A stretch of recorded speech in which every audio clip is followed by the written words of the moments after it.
Just kind of doing game plan stuff for Friday and making sure the kids know where they're going and what they're supposed to do, and hopefully we have a okay idea what Jesuit's going to do. I think you know, ideally we try to schedule as tough a preseason as possible so that we're better prepared for when the playoffs come, and you know, so far it's worked to our advantage, I guess, in terms of getting our kids ready for those kind of moments. So we're excited to play Jesuit, and we know it's going to be a great game. I think, you know, anytime we play Jesuit, you know, that's a big deal for the community and for our kids too. So yeah, they know who they're playing. Sean Dack will start at quarterback for us, but Carson Spitznagel will see time. Like I told the guys, it's kind of whoever separates themselves, and so far Sean's done enough to garner the starting job. But that remains to be seen how they produce in a game, because neither of them really have played in a varsity game. Anytime you play good competition, it boils down to penalties and turnovers.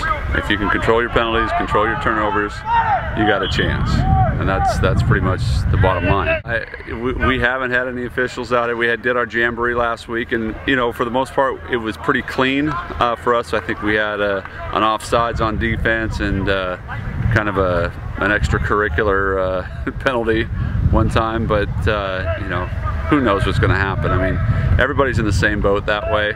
We just hope that our guys are veteran enough to remember where they played a lot of football. Well, this is a unique group, and last year's group got along great, but this, especially our senior class, they've always gotten along really, really well all 4 years here. So I think there's definitely a distinct, you know, camaraderie amongst this group. So that's kind of stood out more than maybe years in the past. You know, they all get along pretty well and have a good time with each other.